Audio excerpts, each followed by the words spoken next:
औज़ुबिल्लाहिमिनश्शैतानिर्रजीम बिस्मिल्लाहिर्रहमानिर्रहीम। सूरह आल इमरान का 10वां रुकू कल हमने ख़त्म किया और 10वें रुकू के एंड पे अल्लाह तबारक व तआला ने फरमाया लिल्लाहि मा फ़िस समावाति व मा फ़िल अर्ज़, आसमान और ज़मीन की मलकियत, बादशाहत और ख़ज़ाने अल्लाह के हैं। इन्नल्लाह अला कुल्लि शैइन क़दीर। और दूसरी अपनी सिफ़त ये बयान कर ली कि वो हर चीज़ पर कादिर है और हर कुछ छीन सकता है, दे सकता है और एक साहत में कायनात को ख़त्म कर सकता है।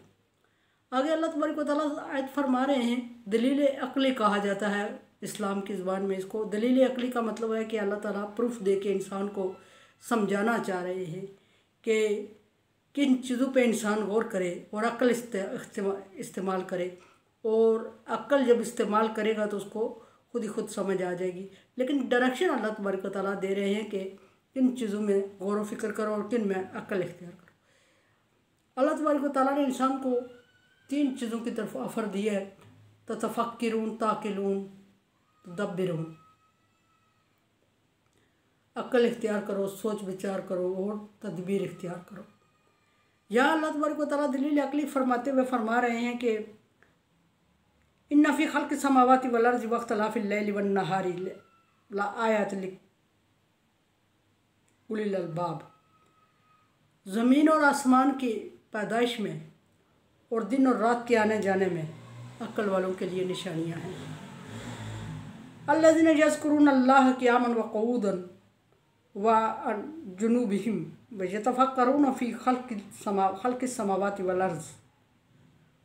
और अक्ल वाले वो लोग हैं जो अल्लाह तबारक व तआला को याद करते हैं, अल्लाह का ज़िक्र करते हैं, खड़े हुए हों, बैठे हुए हों या लेटे हुए हों, हर हाल में अल्लाह के ज़िक्र में मसरूफ़ रहते हैं, वो अक्ल वाले हैं।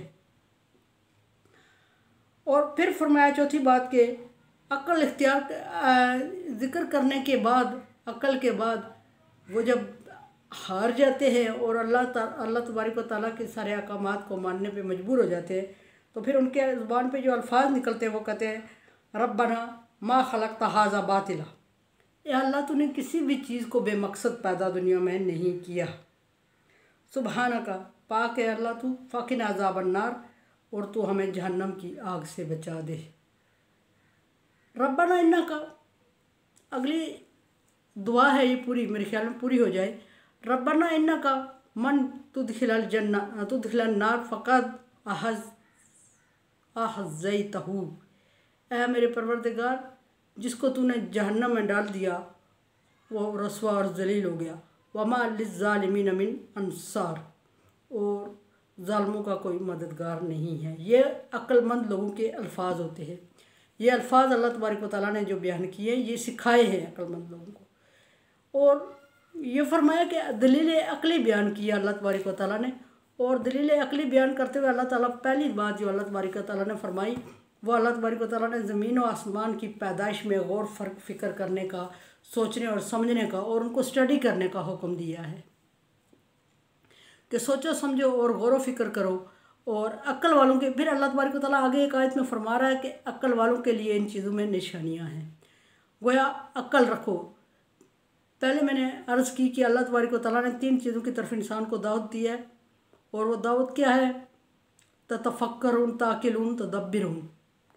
गौर फ़िक्र करो, सोच विचार करो, अक्ल इख्तियार करो, समझो, और तदब्बिरून, तदबीर करो, प्रैक्टिकल करो। ये 3 चीज़ों को अल्लाह तबारक व तआला ने इंसान को दावत दी है और ख़ुसूसन मुसलमानों को और मोमिनों को दावत दी है। यहाँ अल्लाह तबारक व तआला मोमिनों को समझाते हुए फरमा रहे हैं, थोड़ा और आसान कर दिया। पहले तो ये ऑर्डर आ गए इन 3 चीज़ों पे गौर व फिक्र करने का। ये ऑर्डर है, ये फ़र्ज़ किफ़ाया के तौर पे इस्तेमाल होते हैं ये ऑर्डर, कि पूरी पब्लिक के लिए इस्तेमाल हुए हैं।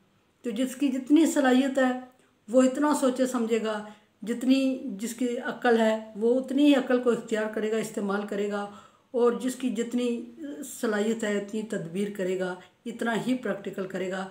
ये ज़रूरी नहीं कि हर बंदे की सोच की डायरेक्शन एक हो, हर बंदे के समझने की सलाहियत एक जैसी हो, हर बंदे के प्रैक्टिकल यानी कर गुजरने की सलाहियत एक हो। अल्लाह तबारक व तआला ने मुख्तलिफ़ लोगों को मुख्तलिफ़ कैटेगरीज़ में तकसीम किया है और मुख्तलिफ़ लोगों को मुख्तलिफ़ सलाहियत दी है। एक बंदे को अगर एक चीज़ ज़्यादा दिया तो दूसरे को दूसरी ज़्यादा दिया, दूसरे को दूसरी ज़्यादा दिया तो तीसरे को कोई और दे दिया। किसी चीज़ को बातिल पैदा नहीं किया अल्लाह तबारक व तआला ने, बेमकसद नहीं। हर एक चीज़ एक इंसान एक फितरत के साथ, इंसान दूसरे के साथ ज़रूरत के तहत जुड़ा हुआ नज़र आएगा अगर आप गौर व फिक्र करेंगे तो। फरमाया कि ज़मीन और आसमान की पैदाइश में गौर करें कि कितना मुश्किल मरहला था और कितना खूबसूरत और कितना मजबूत निज़ाम अल्लाह तबारक व तआला ने तरतीब दिया। तो क्या इस निज़ाम से हट के या इससे कोई मजबूत और निज़ाम भी हो सकता है? सूरह यासीन में ऑब्जेक्शन था मुशरिकीन मक्का का, तो अल्लाह तबारक व तआला ये मुमकिन नहीं लगता कि हड्डियों को जोड़ के रेज़ा रेज़ा हड्डियों को फिर दोबारा हम खड़े हो जाएंगे और इंसानी शक्ल इख्तियार कर लेंगे। तो उसके जवाब में भी अल्लाह तबारक व तआला ने फरमाया था कि ज़मीन और आसमान की पैदाइश से क्या तुम्हारी खिलकत ज़्यादा मुश्किल है? या जो ज़ात इंसान को फर्स्ट टाइम पहली दफ़ा बग़ैर किसी जो पैदा कर सकती है किसी मटेरियल के, तो वो क्या दोबारा हड्डियों का मटेरियल जोड़ के इंसान को इंसान बनाने पे कादर नहीं है? एग्जाम्पल के तौर पे जो बीज के बगैर दरख्त उगा सकती है, तो क्या बीज के साथ दरख्त उगाना उसको मुश्किल है? ये अल्लाह तबारक व तआला ने समझाने के लिए, मुशरिकीन मक्का को समझाने के लिए ये सारी चीज़ें बयान फरमाई। यहाँ फरमाया कि ज़मीन और आसमान की पैदाइश में आप गौर व फिक्र करें कि आपको नज़र आएगी ये कोई चीज़ अल्लाह तबारक व तआला ने ऐसी बेरब्त पैदा नहीं की और बदज़ेबा पैदा नहीं की। और आसमान को देखें किस तरह एक तरह का एक कलर दे के और एक शेड दे के और बिल्कुल लेवल में बराबर करके इंतहाई खूबसूरती के साथ, और फिर उसके कहीं दूर सितारों को उस पर लुढ़का दिया और सजा दिया। और हम देखने वाले दूर से, अब तो साइंस ये कह रही है कि ये सितारे और सूरज चाँद आसमान से बहुत दूर है, लेकिन शुरू में जब हम दुनिया इतने लोग वो नहीं थे, तो अवेयरनेस लोगों को नहीं थी, तो हर बंदा यही समझता था कि आसमान के साथ तारे जुड़े हुए। लेकिन मुअल्लक़ कर दिया अल्लाह तबारक व तआला ने तारों को फ़ज़ा में, और जब उसने मुअल्लक़ कर दिया तो ना वो गिरते हैं ना वो छोड़ते हैं फ़ज़ा को, और कितना मुज़य्यन और ख़ूबसूरत और डेकोरेट कर दिया अल्लाह तबारक व तआला ने आसमान को। तो क्या कोई इंसान है हम जैसा? एक इंसान एक 5 मरले का, 20 मरले का, 1 कनाल का, 4 कनाल का, 10 कनाल का एक कोठी अपनी हैसियत के मुताबिक तैयार करता है, और उसको डेकोरेट करने में कहीं कोई ना कोई कसर रह जाती है। फिर वो देखता है, फिर करता है, फिर देखता है, फिर करता है, फिर देखता है, फिर करता है। लेकिन अल्लाह ताला ने इतने बड़े आसमान को और इसके एक को नहीं 7 आसमानों को तय है एक मजबूती दी, और मजबूत शेल्टर और छत इंसान को प्रोवाइड किया, और मजबूत और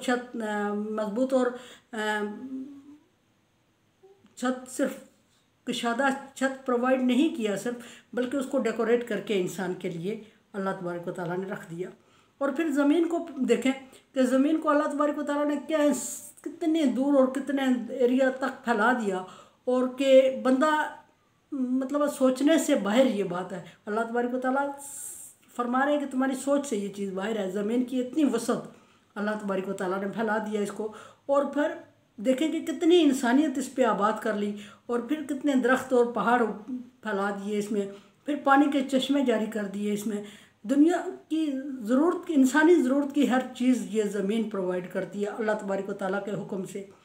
और फिर ये देखें कि आसमान से पानी बरसाया और मुर्दा ज़मीन को कभी मुर्दा कर दिया अल्लाह तबारक व तआला ने, और कभी इसी ज़मीन से फ्रूट और सब्ज़ा उगा दिया इंसान के लिए। कोई इंसान किसी की बस की बात नहीं, ये इंसान की सोच की बात भी नहीं है, इंसान इतना सोच भी नहीं सकता। अल्लाह तबारक व तआला बार बार इंसान को सोच की दावत दे रहे हैं और फरमा रहे हैं कि सोचो तो तफक्किरून, लेकिन इंसान के बस की बात नहीं कि इस पर सोच के इंसान इल्ला मा अल्लमतना, ऐ अल्लाह हम मजबूर हैं तेरे सामने, हमारा इतना इल्म नहीं है, उतना ही है कि जितना तूने सिखा दिया हमें। तो ये अल्लाह तबारक व तआला इन चीज़ों पे गौर व फिक्र करने का हुक्म दे रहा है। फिर अल्लाह तबारक व तआला ने दूसरी दलील पेश की इंसान को समझाने के लिए। सिर्फ अल्लाह तबारक व तआला ये सारी चीज़ें समझा के अपनी कुदरत साबित कर रहा है कि मैं कितनी कुदरत वाला हूँ। पीछे अल्लाह तबारक व तआला ने फरमाया इन्नल्लाह अला कुल्लि शैइन क़दीर, अल्लाह हर चीज़ पर कादिर है। फिर अपने कुदरत के करश में ये इंसान को दिखा के साबित कर रहा है कि वख्तिलाफ़ लैल वन नहार, पहले फरमाया कि ज़मीन पे देखो, ज़मीन की मजबूती को, आसमान की मजबूती को, ज़मीन की खूबसूरती को, आसमान की खूबसूरती को देखो, ज़मीन की वसअत को देखो, आसमान की वसअत को देखो। क्या इस तरह कोई ज़ात पैदा कर सकती है? क्या इतना खूबसूरत और मजबूत निज़ाम कोई और चीज़ कोई और हस्ती इंसान को दे सकती है? नहीं दे सकती। और जो हस्ती इंसान को इतना बड़ा निज़ाम दुनिया में दे सकती है, और वो ज़ाहिर है कितनी कुदरत और कितनी ताकत की मालिक है। और पीछे चूँकि मुशरिकीन और मुनाफिकीन की बात चल रही थी, उनको अल्लाह तबारक व तआला वार्निंग दे रहे थे और हर चीज़ अपने कब्ज़े में फरमा रहे थे कि हर चीज़ का मालिक मैं हूँ। उसके प्रूफ के, उसके सबूत के तौर पे अल्लाह तबारक व तआला ने इस बात को सोचने की ऑफ़र की है।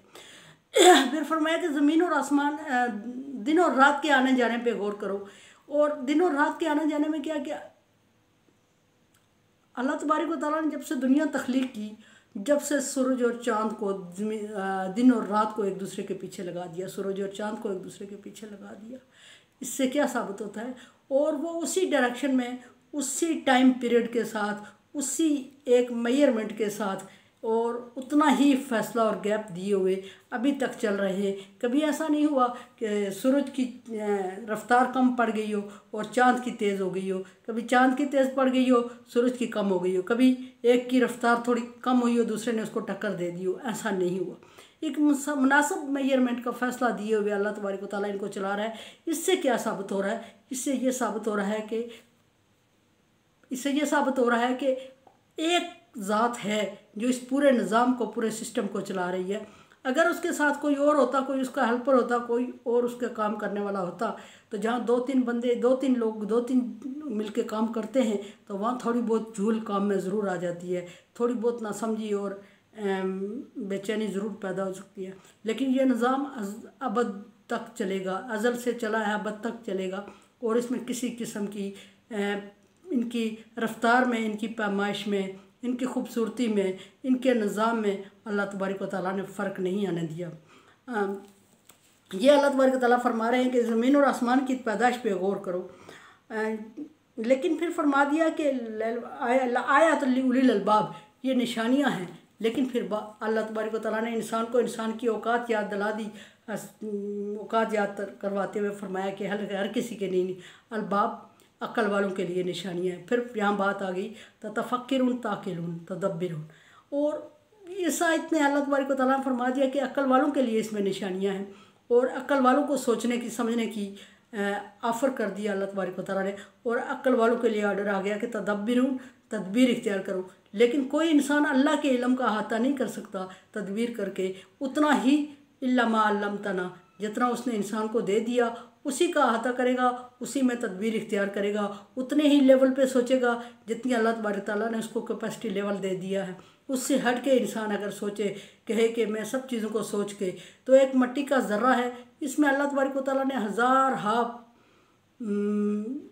चीज़ें पोशीदा की हुई हैं, लेकिन इंसान को कुछ नहीं नज़र आ रहा है। इंसान उसको रूंध के जा रहा है और इंसान उसको एक मिट्टी का ज़र्रा समझता है। एक पत्थर है, उसके हज़ारों फ़ायदे हैं, लेकिन इंसान की समझ में नहीं आ रहा है। एक मच्छर है जिसको बज़ाहिर हम समझते हैं कि वो हमारे लिए नुकसानदेह है, कितना तकलीफ़ दे है, और वो देखेंगे आप कि वो तकलीफ़ दे मतलब किसी मकसद के खाली नहीं है। तो जो अक्ल वाले लोग हैं वो इसमें सोचते समझते हैं और फिर ये कह देते हैं, बेख्तियार कह देते हैं और बिला झिझक कह देते हैं और मजबूरन कह देते हैं और समझबूझ से कह देते हैं। क्या कह देते हैं? रब्बना मा खलक़्ता हाज़ा बातिला, ए अल्लाह तूने किसी चीज़ को बेमकसद पैदा नहीं किया। यानी वो समझ बैठ जाते हैं कि हर चीज़ कि आज जिस चीज़ की हमें समझ आई है, कल हम इसको नुकसानदेह समझ रहे थे, आज हम देखते हैं तो हज़ारों लाखों करोड़ों फ़ायदे इसमें सामने आ रहे हैं। तो इसका मतलब है कि अक्ल वाले लोग ये समझ बैठे हैं कि जो चीज़ें हमें बज़ाहिर बेमकसद लग रही हैं, जब हमें उनकी समझ आएगी तो उनमें करोड़ों लाखों फ़ायदे हमें नज़र आएंगे। और ये सारी चीज़ें अल्लाह तबारक व तआला ने इंसान के लिए पैदा की। वकाना इंसाना जहूला, इंसान नादान है कि नहीं समझा, और इंसान नाशुक्रा। अल्लाह तबारक व तआला फरमा रहे हैं कि इंसान नाशुक्रा है, और इंसान को अल्लाह तबारक व तआला ने तरह तरह की नेमतों से नवाजा, इंसान के लिए कायनात को तख्लीक किया, और इंसान इस कायनात की पूजा में लग गया, इंसान इस अल्लाह की मखलूक की पूजा में लग गया, उसने ये नहीं समझा। अक्ल इख्तियार करो मतलब ये कि अगर ये एक टेबल बनी हुई है और मुझे टेबल खूबसूरत लग रही है और मेरे पास अक्ल नहीं है तो मैं टेबल को सजदा करना शुरू कर दूंगी। लेकिन अगर अक्ल है तो बंदा समझेगा कि ये टेबल बनाने वाला कितना कारीगर है, वो उसको ढूंढेगा और उसके सामने अपनी रिक्वेस्ट करेगा। लेकिन जो अकल नहीं रखते वो टेबल के से इर्द गिर्द फिरते रहेंगे। बिल्कुल ये एग्जांपल कोट करते हुए अल्लाह फरमा रहा है कि मैंने इंसान के लिए इतनी आसूदगी और इतने माहौल दिया और इंसान है कि इन चीज़ों की कमज़ोर और छोटी और मामूली चीज़ों की पूजा में लग गया और मुझे इग्नोर कर दिया।